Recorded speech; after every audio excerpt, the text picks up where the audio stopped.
Ingeniero William Yoseli Ortiz, reiterarle el saludo cordial de todos los integrantes del grupo número 7. En esta oportunidad vamos a presentarle la exposición acerca del tema que se nos ha asignado, que es la floculación. Los integrantes del grupo número 7 son Aluay Carrión Gerardo, Molina Merino Alexander, Osjo Tito Fred Anthony, Yauris Lazo Daniela y mi persona, Osjo Laime Gracie Edeler. Para empezar con la exposición, vamos a presentarle una breve introducción acerca del tema asignado. La floculación es un proceso crucial en el tratamiento de aguas y en aplicaciones industriales, donde se agrupan partículas finas en suspensión para formar flóculos más grandes.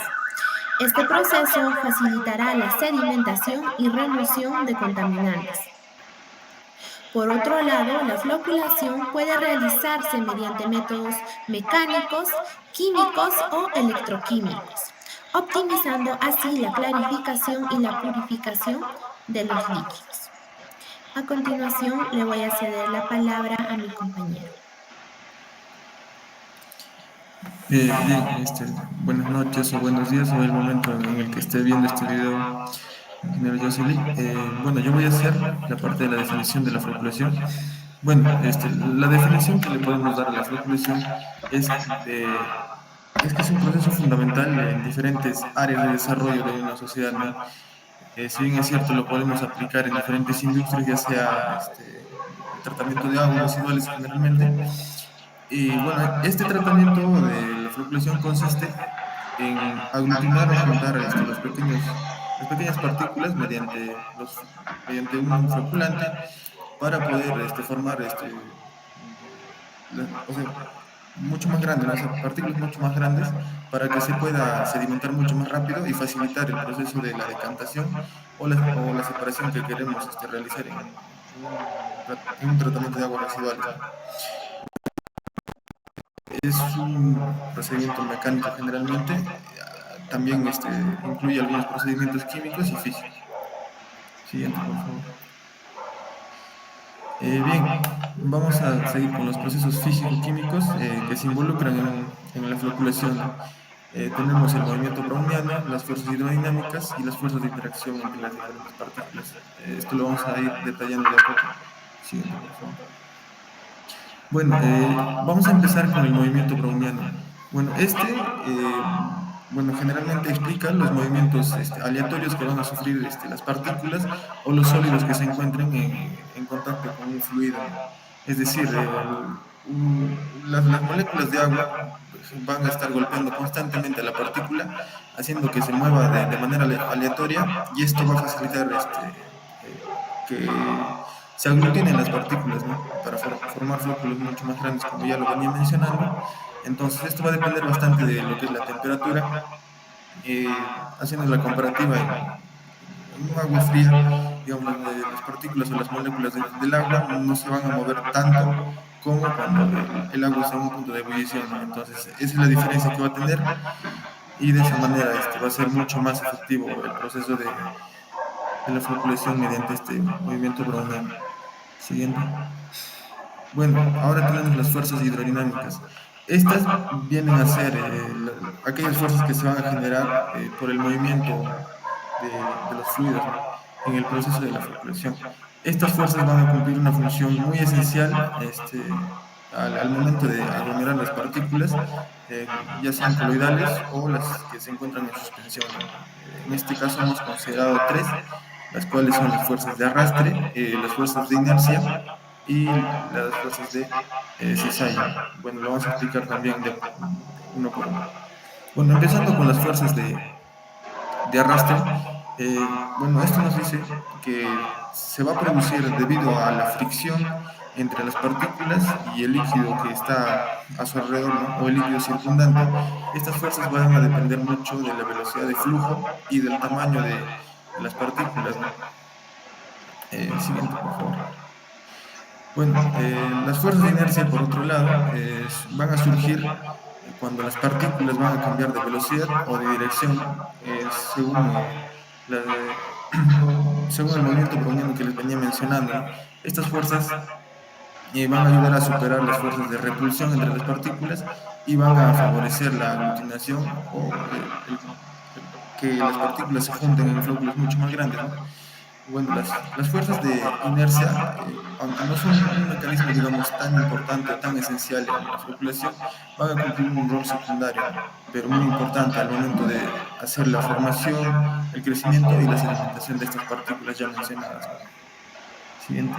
Bueno, tenemos también las fuerzas de cizalla. Estas fuerzas, o las fuerzas de cizallamiento también lo podemos llamar, ¿no? Se van a ir generando conforme al movimiento relativo entre las diferentes capas del fluido. Bueno, estas tienen la capacidad de romper los flóculos, ¿no? En flóculos mucho más pequeños, lo que va a mejorar la eficiencia del proceso de la separación, ¿no? O sea, al momento de la separación, no digamos al momento de ya hacer la sedimentación, ¿no? Entonces, son conceptos muy distintos como para no contradecirlos, ¿no? En todo caso. En resumen, las fuerzas de cizallamiento van a ser un factor muy crucial en la floculación, ¿no? Tanto con efectos, por un lado, positivos y por otro lado, negativos. Bueno, la comprensión del papel de las fuerzas del cizallamiento y el control adecuado de las condiciones de operación van a ser muy esenciales para optimizar el proceso de la floculación y lograr una separación mucho más eficiente de las partículas en diversas aplicaciones, en este caso que tanto hablamos, que son el tratamiento de las aguas residuales. Siguiente. Bueno, ahora vamos a hablar de las fuerzas de interacción entre las partículas. Bueno, en este caso, las fuerzas de atracción y repulsión entre las partículas coloidales también van a cumplir un papel muy importante en el proceso de la floculación, ¿no? Estas las vamos a dividir en dos.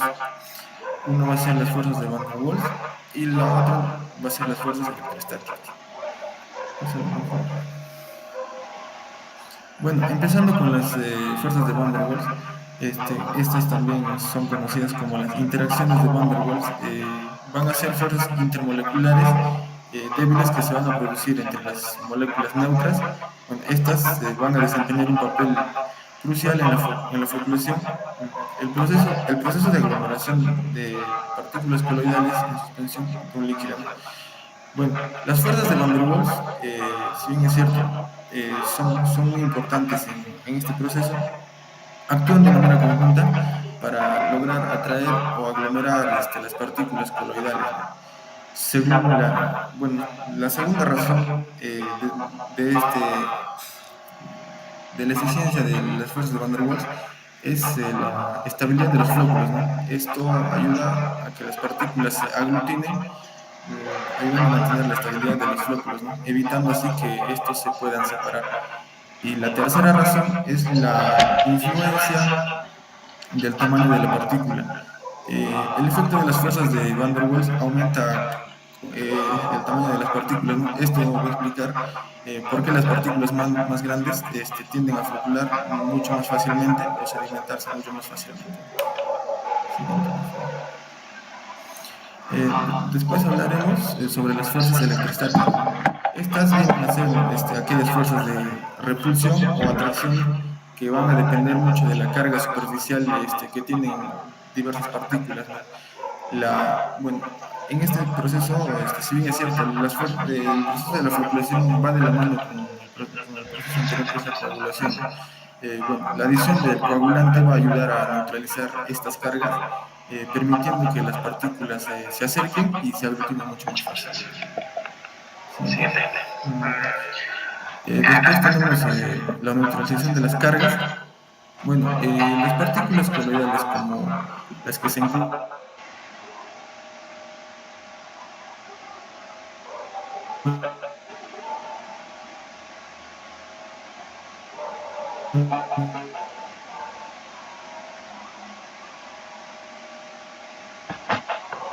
en este proceso, como las sales metálicas o los polímeros, ¿no? Que son muy efectivos en este proceso. Bueno, al adicionarse al medio cuando lo adicionamos, van a tener esa capacidad de neutralizar esas cargas superficiales ya mencionadas, ¿no? Luego tenemos la formación de puentes. Bueno, en este caso, los coagulantes y los floculantes también pueden formar puentes entre las partículas coloidales, de manera que las van a juntar o unir, creando una red tridimensional. Esta red va a atrapar a otras partículas en suspensión, ¿no? Aumentándoles el tamaño y el peso de los flóculos. Y por último, tenemos la absorción. Bueno, la absorción consiste en que los agentes floculantes no solo van a neutralizar las cargas, sino que también pueden absorberse directamente sobre la superficie de las partículas, ¿no? Bueno, esto va a aumentar la rugosidad superficial y va a favorecer la adhesión o la unión entre esas partículas ya mencionadas, ¿no? Entonces, la mayor área de contacto va a facilitar la formación de flóculos mucho más grandes y mucho más resistentes, ¿no? Al movimiento que se va a generar paulatinamente en el proceso de la floculación. Bueno, Prosiguiendo con la exposición, ahora vamos a ver la clasificación de floculantes. Primeramente vamos a ver a los floculantes orgánicos sintéticos. Estos son polímeros que tienen la capacidad de absorber y envolver a aquellas partículas suspendidas, formando así flóculos mucho más grandes y pesados, favoreciendo así su sedimentación.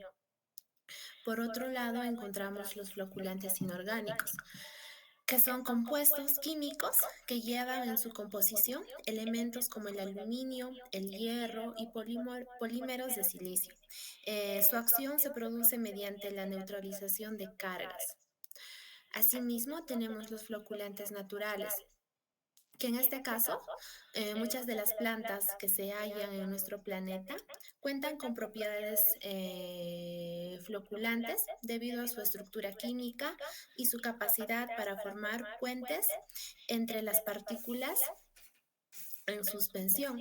Sin embargo, este tipo de floculantes generalmente suelen ser caros y pues no facilitan o no son convenientes en cuanto al costo y beneficio.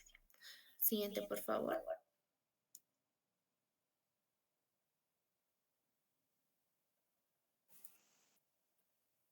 Finalmente tenemos los floculantes de tipo catiónicos y aniónicos.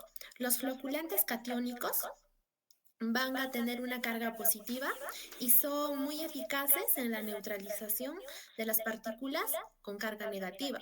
Por otro lado, los floculantes aniónicos tienen una carga negativa y estos son muy efectivos en aquellas partículas que tienen carga positiva. Siguiente, por favor. Ahora vamos a ver aquellos parámetros que intervienen en el proceso de floculación. Primeramente veamos los parámetros que están relacionados con el agua. El primer parámetro es la calidad del agua. En esta intervienen la composición química, las características físicas del agua, como son la turbiedad, la concentración de sólidos suspendidos, el pH, la conductividad eléctrica, entre otros. Luego está la temperatura del agua. Esta influye en la solubilidad de los agentes floculantes, la viscosidad del agua y la actividad cinética de las partículas. Por ende, a mayor temperatura, la velocidad de floculación va a incrementarse. Siguiente, por favor. También están los parámetros relacionados con el agente floculante. En este conjunto de parámetros podemos observar el tipo de agente floculante, la dosis de agente floculante y el pH. El tipo de agente floculante refiere a que existen diversos tipos de agentes floculantes, tales como son las sales metálicas, los polímeros sintéticos y los floculantes naturales, como se mencionó anteriormente. Por otro lado, la dosis del agente floculante interviene en la efectividad del proceso de floculación. Y por último, el pH es un parámetro muy importante en este proceso físico, puesto que interviene en la en la eficiencia del proceso de floculación. Siguiente, por favor. Y por último, los parámetros relacionados con las condiciones de operación. En esta intervienen parámetros, bueno, los parámetros como el tiempo de mezclado, la velocidad de agitación y la gradiente de velocidad. El tiempo de mezclado es un parámetro muy importante, puesto que interviene más que nada en la eficiencia del proceso de floculación. El tiempo durante el cual se mezcla el agua con el agente floculante es crucial para permitir que se produzcan las interacciones entre las partículas y el floculante. Por otro lado, la velocidad de agitación interviene en la mezcla entre el solvente y el soluto y pues también es crucial en la eficiencia del proceso de floculación. Si la velocidad de agitación no es controlada, incluso podría romper el proceso como tal. Y finalmente, la gradiente de velocidad. La gradiente de velocidad o la variación de velocidad de agitación en diferentes zonas del tanque de floculación puede influir en el tamaño y la distribución de los flóculos dentro de un solvente. Okay. Bueno, a continuación tenemos los procesos de floculación.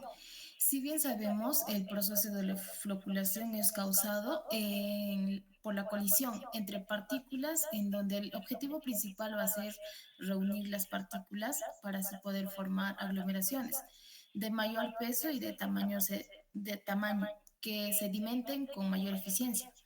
Como podemos ver nosotros en la imagen, nos muestra las diferencias entre la filtración de agua con y sin floculación. Y en el lado izquierdo nosotros podemos observar que sin floculación las partículas contaminantes pasan a través del filtro de arena que vemos está contaminado el agua que sale. Y en el lado derecho, con la floculación, podemos observar que las partículas contaminantes se ven agrupadas, formando así unos flóculos más grandes que se retienen con el filtro de la arena. Esto va a permitir que el agua que sale del filtro esté más limpia. Bueno, también podemos observar los diagramas del proceso de la floculación. Entre ellos tenemos la mezcla rápida. Bueno, en esta etapa se van a producir unos productos químicos que nosotros al poder agregar al agua nos van a ayudar a que las partículas se unan y formen unos flóculos. Bueno, en la cámara de floculación, el agua con los productos químicos que se lleva a esta cámara es donde a nosotros nos van a permitir que los flóculos formados en esta etapa anterior se agranden al colisionar entre ellos. Bueno, en la sedimentación, nosotros lo que vamos a observar en esta etapa es que los flóculos formados en la cámara de floculación se asienten al fondo del tanque debido a la gravedad, así separándose del agua clara y queda en la parte superior. Y en la clarificación lo que nosotros vamos a observar es que aquí se va a recoger el agua clara que ha sido separada de las partículas de los flóculos, produciendo un agua limpia y así más clara para su uso posterior, como por ejemplo puede ser para los riegos de las plantas y entre otros. La siguiente. Bueno, también tenemos unos métodos de floculación y entre ellos tenemos la floculación mecánica, la floculación hidráulica y la floculación electroquímica. En la floculación mecánica sabemos que los floculadores mecánicos principalmente son aquellos que requieren de una fuente de energía externa. Que esto nos va a ayudar a mover un agitador en un tanque o en una serie de tanques. Y esta floculación mecánica consta de unos sistemas de paletas que están ubicados de forma de eje horizontal y de eje vertical, en el cual esto va a girar por un motor eléctrico, así desplazando el agua y produciendo un trabajo. Bueno, también tenemos una floculación hidráulica, en el cual en la floculación hidráulica también necesitamos una floculación mecánica, que el agua se somete a una floculación hidráulica, que en esta etapa el agua se mezcla con un flujo de turbulente para así que los flóculos se combinen y se aglomeren aún más. Y entre ellos también tenemos la floculación electroquímica, Sabemos que una floculación electroquímica es un sistema que se utiliza para separar diferentes moléculas en función del tamaño y la carga. En este proceso se puede hacer una muestra que contiene moléculas y puede separar a esta muestra, como nosotros podemos ver en la imagen. Y esto mayormente se utiliza como, por ejemplo, para las separaciones de las proteínas y el análisis de ADN. Bueno, le doy paso a mi compañero.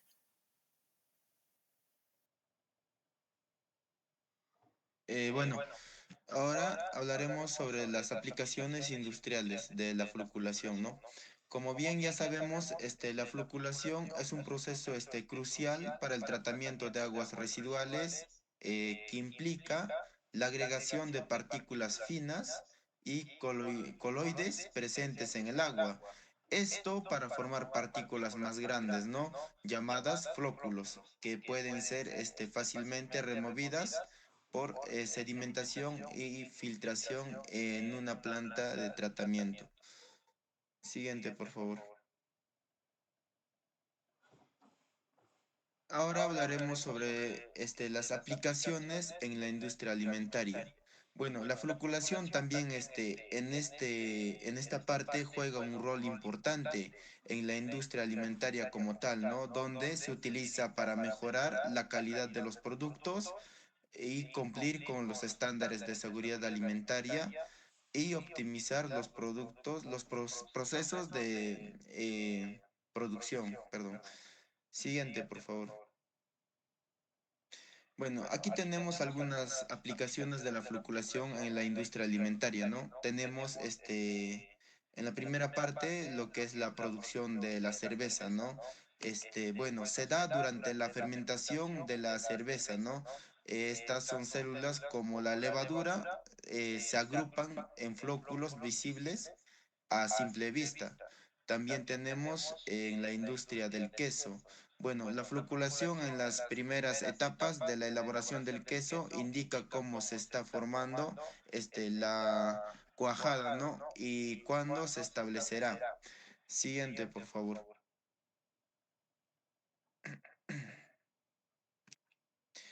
Y bueno, también tenemos usos en minería y extracción de minerales del floculante, ¿no? Bueno, el floculante, como bien ya sabemos, es un compuesto químico que se utiliza en la industria de la minera también, ¿no? Esto para ayudar a la separación de partículas sólidas suspendidas en líquidos.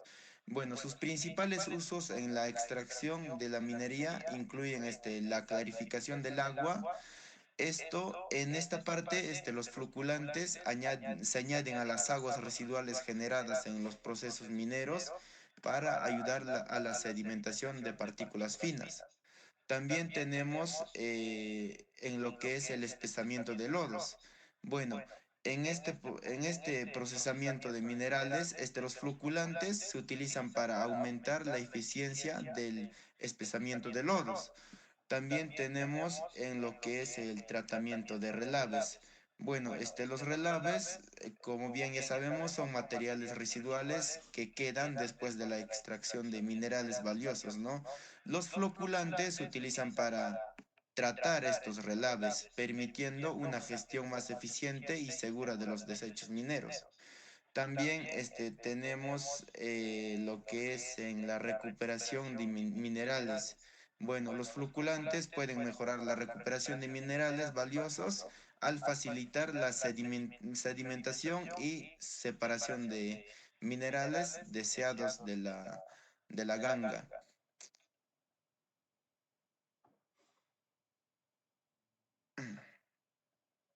Bueno, siguiendo con la exposición, voy a hablar sobre los impactos ambientales que pasa al utilizar los diferentes tipos de floculantes, ¿no? Sabemos muy bien en un petar el tratamiento de estas aguas residuales es por etapas, ¿no? Primero el pretratamiento, donde que se retiene las partículas de gran tamaño y la retención de grasas y aceites, ¿no?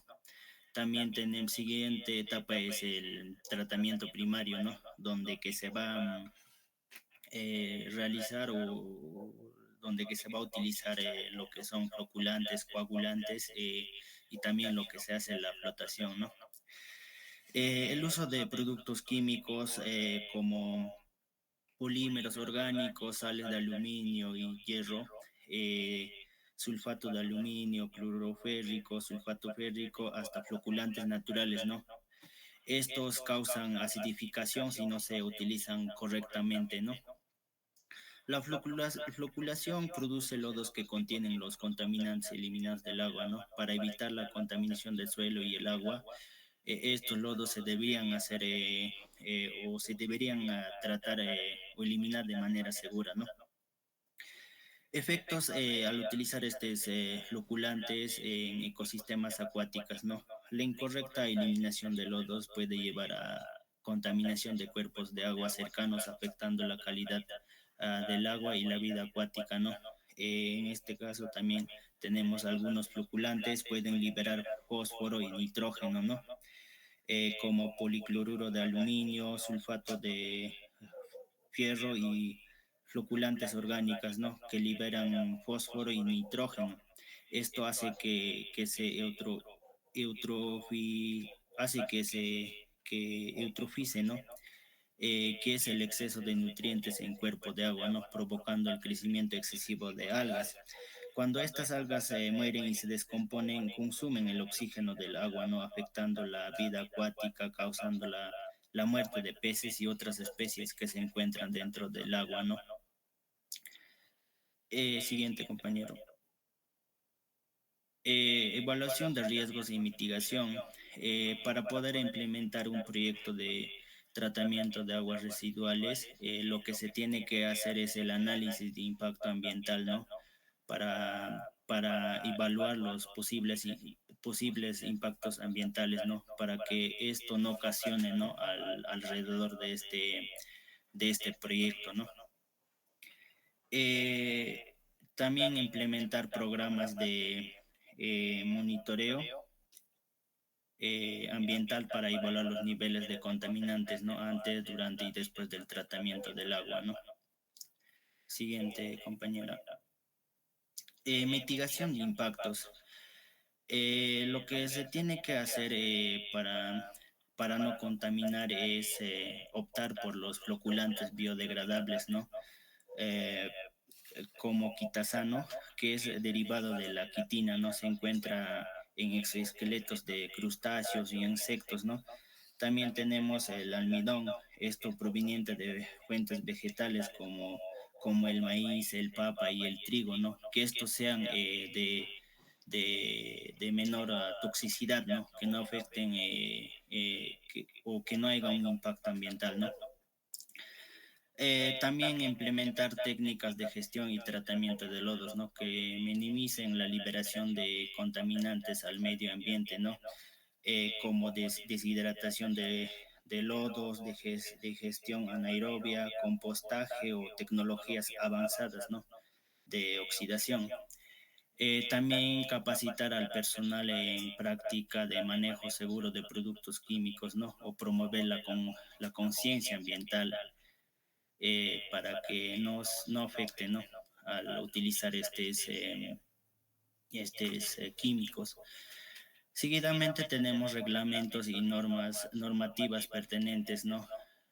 El reglamento de la Ley de Recursos Hídricos, del Decreto Supremo, tenemos número 001-2010 ajeno.